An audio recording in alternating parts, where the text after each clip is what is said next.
Chapter 14. There had been nothing for the Tucks to do but go to bed. It was too dark now to go out looking for the horse thief, and anyway they had no idea when he had done his thieving and which way he had gone. "That beats all, though, don't it, Pa?" said Jessie, coming up to a person's house and stealing their horse right out from under their nose.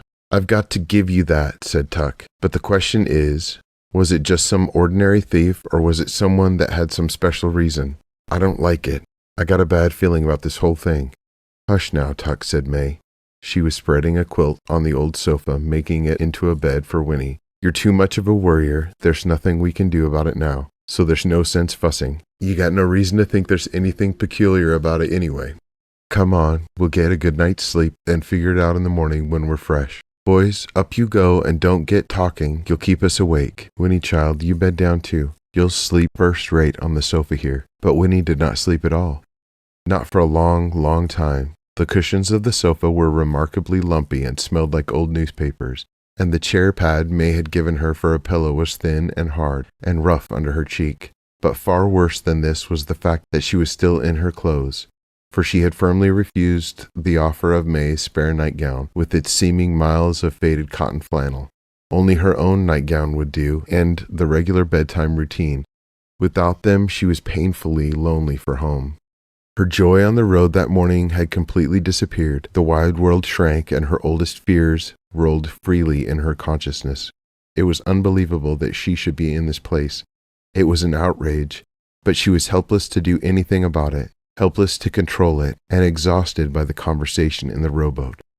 Was it true? Could they really never die, these Tucks? It had evidently not occurred to them that she might not believe it. They were only concerned that she keep the secret.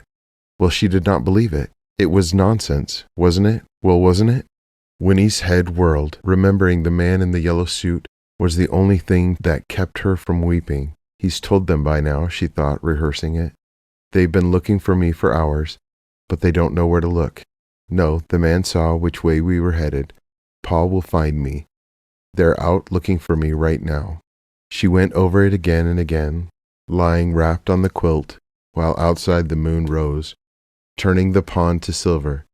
There was a hint of mist, now that the air was cooler, and the frogs talked comfortably. Crickets soon joined in their shrill rhythmic song. In the table drawer the mouse rustled softly, enjoying the supper of flapjack crumbs May had put there for him. And at last these things were clearer in Winnie's ears than the voice of her thoughts. She began to relax, listening to the sound-filled silence. Then, just as she was drifting into sleep, she heard the soft footsteps, and May was beside her. "You resting easy, child?" she whispered. "I'm all right, thank you," said Winnie. "I'm sorry about everything," said May. "I just don't know no other way but to bring you back with us. I know it ain't very happy for you here, but, well, anyway, you have a good talk with Tuck?" "I guess so," said Winnie. "That's good. Well, I'm going back to bed. Get a good sleep." "All right," said Winnie. But May still lingered. "We've been alone so long," she said at last. "I guess we don't know how to do with visitors.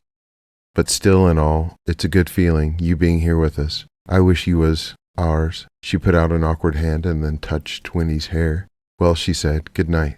"Good night," said Winnie. Tuck came to a little later, to peer down at her anxiously. He was wearing a long white nightshirt, and his hair was rumpled. "Oh," he said, "you still awake? Everything all right?" "Yes," said Winnie. "I didn't mean to go disturbing you," he said, "but I've been laying here thinking I ought to be setting out here with you till you went to sleep." "You don't have to do that," said Winnie, surprised and touched. "I'm all right." He looked uncertain. "Well, but if you want something, will you holler? I'm just in the next room. I'd be out here like a shot." And then, he added gruffly, "It's been quite a time since we had a natural growing child in the house." His voice trailed off. "Well, try to get some sleep. That sofa there, I guess it ain't the kind of thing you're used to." "It's fine," said Winnie. "The bed's no better, or I'd switch with you," he said. He didn't seem to know how to finish the conversation, but then he bent and kissed her quickly on the cheek and was gone. Winnie lay with her eyes wide. She felt cared for and confused, and all at once she wondered what would happen to the Tucks when her father came. What would he do to them? She would never be able to explain how they had been with her, how they had made her feel. She remembered guiltily that at supper she had decided they were criminals. Well, but they were, and yet... And then a final visitor made her confusion complete. There was a creaking at on the loft of the stairs, and Jessie was looking down at her, very beautiful and eager in the faint blue moonlight. "Hey, Winnie Fosper," he whispered. "You asleep?" This time she sat up, pulling the quilt around her in sudden embarrassment, and answered, "No, not yet." "Well then, listen." He knelt beside her, his curls tumbled and his eyes wide. "I've been thinking it over. Pa's right about you having to keep the secret. It's not hard to see why, but the thing is, you knowing about the water already and living right next to it, so's you could go there any time. Well, listen, how'd it be if you was to wait till you were 17, same age as me? Heck, that's only 6 years off, and then you could go drink some, and then you could go away with me. We could get married even. That'd be pretty good, wouldn't it? We could have a grand old time, go all around the world, see everything. Listen, Ma and Pa and Miles, they don't know how to enjoy it, what we got. Why, heck, Winnie, life's to enjoy yourself, isn't it? What else is it good for? That's what I say. And you and me, we could have a good time that never, never stopped. Wouldn't that be something?" Once more Winnie adored him, kneeling there beside her in the moonlight. He wasn't crazy. How could he be? He was just amazing. But she was struck dumb. All she could do was stare at him. "You think on it, Winnie Foster," Jessie whispered earnestly. "Think on it some and see if it don't sound good. Anyway, I'll see you in the morning, all right?" "All right," she managed to whisper in return. He slipped away then, back up the creaking steps. But Winnie sat upright, wide awake, her cheeks burning. She could not deal with this remarkable suggestion. She could not think on it, for she didn't know what to believe about anything. She lay down again, finally, and stared into the moonlight for another half an hour before she fell asleep.